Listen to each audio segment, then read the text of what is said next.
Good morning বন্ধু বান্ধৱীসকল। আজিৰ ভিডিঅ'টোত আমি আলোচনা কৰিবলৈ গৈ আছোঁ ঘৰত ল'ৰা ছোৱালীৰ লগত আমি কেনেকৈ ইংৰাজীত কথা পাতিম তাৰ বিষয়ে ভিডিঅ'টোত আলোচনা কৰিবলৈ গৈ আছোঁ। গতিকে ভিডিঅ'টো সম্পূৰ্ণ চাব আৰু মই আশা কৰোঁ ঘৰত ল'ৰা ছোৱালীৰ লগত ইংৰাজীত কথা ক'ব পাৰিব। প্ৰথমতে তোমাৰ হেৰুৱাৰ অভ্যাস আছে।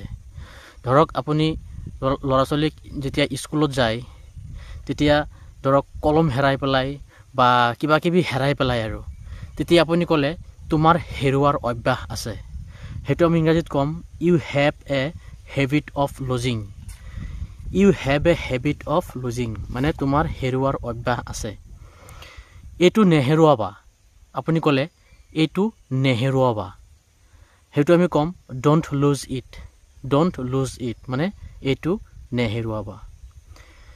তোমাৰ কাপোৰ সলনি কৰা। স্কুলৰ পৰা যেতিয়া ঘৰত আহে তেতিয়া আপুনি ক'লে যে তোমাৰ কাপোৰ সলনি কৰা। সেইটো আমি ক'ম চেঞ্জ ইউৰ ক্লথ বা ড্ৰেছ। চেঞ্জ ইউৰ ক্লথ বা ড্ৰেছ। তোমাৰ হাত ধোৱা। স্কুলৰ পৰা অহাৰ পাছত তেতিয়া আপুনি ক'লে যে তোমাৰ হাত ধোৱা। সেইটো আমি ক'ম ৱাছ ইউৰ হেণ্ডছ। ৱাছ ইউৰ হেণ্ডছ। তোমাৰ হাত ভালকৈ ধোৱা। আপুনি ক'লে যে তোমাৰ হাত ভালকৈ ধোৱা। সেইটো আমি ক'ম ৱাছ ইউৰ হেণ্ডছ প্ৰপাৰলি। ৱাছ ইউৰ হেণ্ডছ প্ৰপাৰলি। খাদ্য ভালকৈ চুবোৱা। ধৰক কিছুমান ল'ৰা ছোৱালী আছে ভাত খালে ভালকৈ নুচুবাই গিলি পেলাই। আপুনি ক'লে যে খাদ্য ভালকৈ চুবোৱা।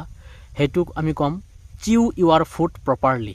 চিউ ইউৰ ফুড প্ৰপাৰলি। মোক কাম কৰিবলৈ দিয়া। মোক কাম কৰিবলৈ দিয়া। ধৰক ঘৰত কাম বন কৰি থাকিলে সৰু সৰু ল'ৰা ছোৱালীবিলাকে ওচৰত আহি পাই দিগদাৰ কৰি থাকে। আপুনি ক'লে যে মোক কাম কৰিবলৈ দিয়া। সেইটো আমি ক'ম let me work. Let me work মানে মোক কাম কৰিবলৈ দিয়া। তোমাৰ ভনীয়েকক পঢ়িবলৈ দিয়া। ধৰক ঘৰত ডাঙৰ বাইদেৱে পঢ়ি আছে। পঢ়ি থকাৰ সময়ত সৰু ল'ৰাটো গৈ পেলাই দিগদাৰ দি আছে। তেতিয়া আপুনি ক'লে যে তোমাৰ ভনীয়েকক পঢ়িবলৈ দিয়া। সেইটো আমি ক'ম লেট ইউৰ ছিষ্টাৰ ষ্টাডি। লেট ইউৰ ছিষ্টাৰ ষ্টাডি। তোমাৰ দেউতাক কাম কৰিবলৈ দিয়া। দেউতা যেতিয়া কাম কৰি থাকে তেতিয়া ল'ৰা ছোৱালীবিলাকে ওচৰত আহি পেলাই ডিষ্টাৰ্ব দি থাকে। তেতিয়া আপুনি ক'লে যে তোমাৰ দেউতাক কাম কৰিবলৈ দিয়া। লেট ইউৰ ফাদাৰ ৱৰ্ক। সেইটো আমি ক'ম লেট ইউৰ ফাদাৰ ৱৰ্ক। তোমাৰ দেউতা কি কৈছিল। তোমাৰ দেউতা কি কৈছিল মনত আছে। সেইটো আমি নিশ্চয় কওঁ যে তোমাৰ দেউতা কি কৈছিল মনত আছে। সেইটো আমি ক'ম হোৱাট ডিড ইউৰ ফাদাৰ চে remember. What did Euro father চে ৰিমেম্বাৰ। লৰচৰ নকৰিবা বহি থাকা। ল'ৰা ছোৱালীবিলাকে যেতিয়া বহি থাকে তেতিয়া চাব কুচুৰ মুচুৰ কৰি থাকে। তেতিয়া আমি কওঁ যে লৰচৰ নকৰিবা বহি থাকা। সেইটো আমি ক'ম don't move sit still. Don't move মানে লৰচৰ নকৰিবা।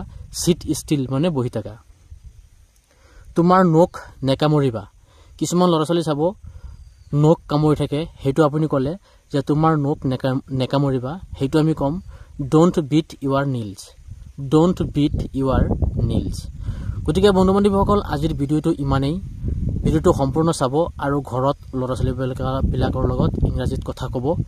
সিহঁতে শিকিব আৰু মোৰ চেনেলটো ছাবস্ক্ৰাইব কৰি দিব আৰু পেজটো ফ'ল' কৰি দিব। ধন্যবাদ।